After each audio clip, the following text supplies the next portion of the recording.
This video contains news and analysis related to a recent terror attack in Kashmir. The content may include sensitive visuals and discussions that could be distressing to some viewers. Viewer discretion is advised. We strongly condemn all forms of violence and terrorism. The purpose of the content is solely to inform and create awareness based on verified reports. এতদিন অবৈধ বাংলাদেশি খুঁজল প্রশাসন। বাংলাদেশে অনুপ্রবেশকারী বঙ্গ রাজনীতির অন্যতম issue হয়েছে। পেহেলগাঁও হামলার পর আমরা দেখছি আরো বড় মাথা ব্যথা অবৈধ পাকিস্তানি। পাড়ায় পাড়ায় ঘাপটি মেরে রয়েছে পাকিস্তানিরা। কেউ বেআইনি কাজ করছেন, কেউ সংসার পেতেছেন আধা সেনার সঙ্গে। এদের কেউ আইএসআই এর চর নয় তো? উঠছে সেই জরুরি প্রশ্ন, আশঙ্কা আমাদের বাংলাতেও। পাড়ায় ঘাপটি মেরে পাকিস্তানি, আপনি আদৌ জানেন কি? এতদিন দুশ্চিন্তা ছিল অবৈধ বাংলাদেশিদের নিয়ে। পেহেলগাঁও হত্যাকাণ্ডের পর সামনে আসছে আরো বিস্ফোরক তথ্য। দেশ জুড়ে পাকিস্তানিদের ভিড়। পাড়ার লোকই জানে না, প্রশাসনও টের পায়নি এতদিন। দিন কয়েক আগেই এনফোর্সমেন্ট ডাইরেক্টরেটের তদন্তে বেরিয়ে আসে শিউরে ওঠার মতো তথ্য। কলকাতা এয়ারপোর্টের কাছে পরিচয় লুকিয়ে নিশ্চিন্তে থাকছিল এক পাকিস্তানি। বাঁকড়ায় শরাফত আলীর বাড়িতে ভাড়া থাকত অভিযুক্ত আজাদ মল্লিক। পাক নাগরিক আজাদ শতাধিক বাংলাদেশিকে ভারতীয় পরিচয়পত্র তৈরি করে দিয়েছিল। শনিবারে হুগলি থেকে এক পাকিস্তানিকে গ্রেফতার করেছে পুলিশ। চন্দননগরের কুঠির মাঠে পুলিশের জালে ফাতেমা বিবি। 1980 সালে রাওয়ালপিন্ডি থেকে টুরিস্ট ভিসায় চন্দননগরে আসেন ফাতেমা। তারপর হুগলিতে বিয়ে করে সংসার পাতেন। পুলিশের স্পেশাল ব্রাঞ্চের খাতায় নিখোঁজ ছিলেন ফাতেমা। যদিও পরিবারের দাবি ফাতেমা চন্দননগরের ভোটার, ফাতেমার আধার কার্ড, প্যান কার্ডও আছে। উনি এখানে এতদিন ধরে আছেন, হ্যাঁ এখানকার নাগরিক, ওনার মনে হয় ভোটার লিস্টে নাম আছে, সবকিছু আছে। এ যেন হুবহু বাংলাদেশি জঙ্গি সাদ রাডির গল্প। একে বাংলাদেশি তাই জঙ্গি।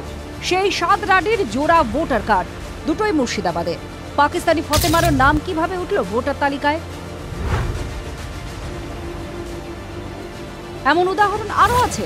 পাকিস্তানি নাগরিক ওসামার সন্ধান মিলেছিল ওয়াঘা বর্ডারে, বাড়ি রাওয়ালপিন্ডিতে, অথচ ভারতে থাকছিলেন 2008 সাল থেকে। সব ভারতীয় পরিচয়পত্র রয়েছে ওসামার, ভোটও দিয়েছেন। 2008 में आए थे, 24/11/2008 में रावलपिंडी इस्लामाबाद। हमने वोट भी कास्ट किया। हमारे हर एक डॉक्यूमेंट्स यहाँ के बने, आधार कार्ड है, इलेक्शन कार्ड है, राशन कार्ड है हमारा।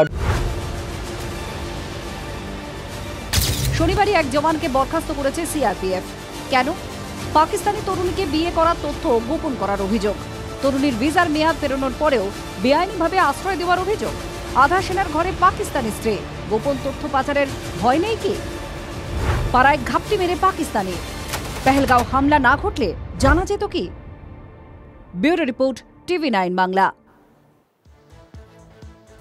আমরা রাজনীতির কথা বলছিলাম। নরেন্দ্র মোদী থেকে অমিত শাহ যখনই রাজ্যে এসেছেন, আমরা দেখেছি যে বাংলাদেশি অনুপ্রবেশকারী নিয়ে তারা সুর চড়িয়েছেন। আর এবার অবৈধ পাকিস্তানি নিয়ে সুর চড়াতে চলেছে বঙ্গ বিজেপি।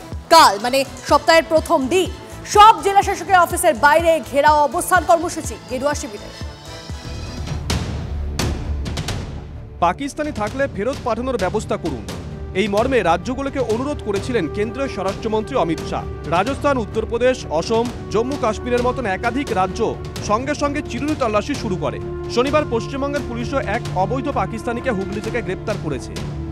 যদিও রাজ্য প্রশাসনের ভূমিকা নিয়ে প্রশ্ন তুলছে বিরোধী বিজেপি। আমাদের কাছে যা খবর, পশ্চিমবঙ্গে লং টার্ম ভিসায় 65 জন পাকিস্তানি রয়েছে। সমস্ত পাকিস্তানিদেরকে ভারতবর্ষ থেকে তাড়াতে হবে। খোঁজো এবং ধরো এবং তারপরে ফেরত পাঠাও। নির্দেশ জারি হওয়ার পর এখনো পর্যন্ত একজন পাক নাগরিককেও মমতা বন্দ্যোপাধ্যায়ের প্রশাসন খুঁজে বার করেনি। শুধুমাত্র গতকাল হুগলিতে একজনকে খুঁজে পাওয়া গেছে, তাকে অ্যারেস্ট করা হয়েছে। সরব মালদা উত্তরের সাংসদ খগেন মুর্মুও। মালদার ভিড়ে মিশে অনেক পাকিস্তানি গুপ্তচর, দাবি বিজেপি সাংসদে। রাজ্য প্রশাসনের দিকেই নিশানা বিজেপি সাংসদে। আমাদের রাজ্যে যেখানে বর্ডার এলাকা বাংলাদেশ, যেখান থেকে পাকিস্তান অনায়াসে এখানে আসা যাওয়া করতে পারে, এই সমস্ত কাঁটাতারের বেড়া না থাকার কারণে। আর আমাদের রাজ্যের মুখ্যমন্ত্রী একটা কথা বলছেন না, পাকিস্তানি যারা এখানে হচ্ছে যে এখানে অবৈধভাবে বাস করছেন, পাকিস্তানি কোনো ব্যক্তি, কোনো গুপ্তচর, তাদের খুঁজে বার করে ধরো আর ফেরত পাঠাও। খগেনবাবুর কাছে তৃণমূলকে দেশপ্রেম শিখতে হবে না। খগেনবাবু আগে কমিউনিস্ট ছিলেন, তখন উনি দেশের, চীন ছিল তার প্রধান দেশ। আর বিএসএফকে যথেষ্ট জায়গা দেওয়া হয়েছে। বিএসএফ কন্ট্রোল করে সেন্ট্রাল বাহিনী, রাজ্য সরকার যথেষ্ট সহযোগিতা করে। শুধু অভিযোগ তুলেই ক্ষান্ত নয়, রাস্তায় আন্দোলনের নামছে বিজেপি। সোমবার সমস্ত জেলা শাসকের অফিসের সামনে বিক্ষোভ কর্মসূচি গেরুয়া শিবিরের।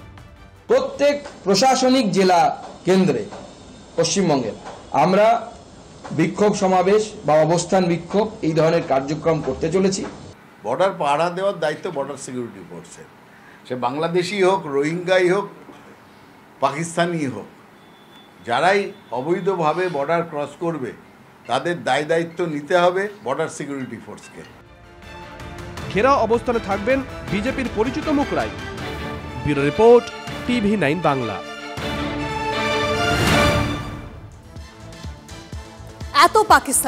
এত পাকিস্তানি কিভাবে দেশে এলো? কেন্দ্রীয় সরকারের ভূমিকা নিয়ে এবার প্রশ্ন তুলল তৃণমূল। অমিত শাহর বিরুদ্ধে না মোদির বিরুদ্ধে, এটা আমার প্রশ্ন। কার বিরুদ্ধে নিচ্ছে? সমস্ত পাকিস্তানিকে বার করতে হবে। পাকিস্তানিরা আসলো কি করে? যদি মোদি সরকার না ঘুমোতো তাহলে তারা কর্মসূচি নিলে সেই কর্মসূচির অভিমুখ কোন দিকে? নিশ্চয়ই কেন্দ্রীয় সরকারের বিরুদ্ধে। কাঁটা দিয়ে কাঁটা তোলা ভারত পাকিস্তান সম্পর্কের তপ্ত আবহে চেনা প্রবাদটা যে এতটা অর্থবহ হয়ে উঠবে কে জানতো? বাংলার বিএসএফ জওয়ানকে আটকে রেখে পাকিস্তানের কূটকৌশলটা ক্রমশই প্রকাশ্যে আসছিল, তাই তো? পাল্টা এবার দর কষাকষির জায়গাটা পেয়ে গিয়েছে ভারত। এবার ঠেলা বুঝবে ইসলামাবাদ।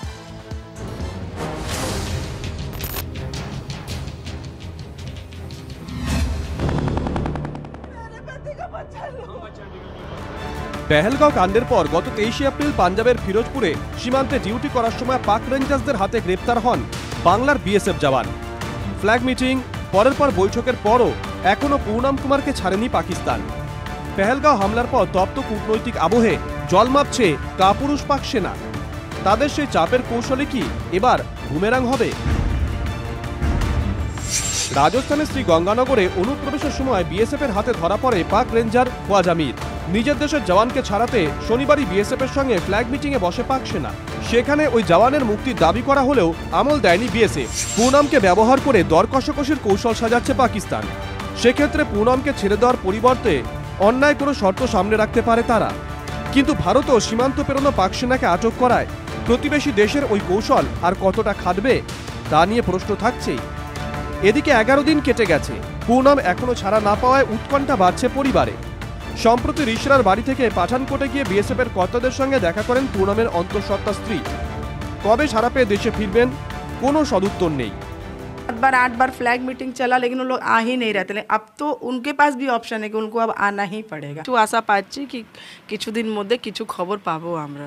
সিও साहब ওখানে কেউ স্যার ফোন করেছিলেন, বলছিলেন मैडम घबराइए मत, हम लोग चेष्टा कर रहे हैं, कुछ दिन में वो रिहा हो जाएगा। लड़का जल्द से जल्द छूट जाता था अच्छा रहता। हम लोग के घर में एकदम सब कोई बेथी हो गई बा, खाला पियला चिंता से। से निवेदन कर लड़का जल्दी से जल्द छूट जाए। हाँ, बोले खुशी के बात हम लोग के काबार कुछ नहीं खे। রিশরায় পরিবারের উৎকণ্ঠা কি কাটাতে পারবে রাজস্থানের ঘটনা? পাক রেঞ্জার আটকের ঘটনা পুনামের দেশে ফেরার পর সুগম করবে? কার্গিল যুদ্ধের পর পাক জওয়ানের দেহ নেয়নি পাকিস্তান।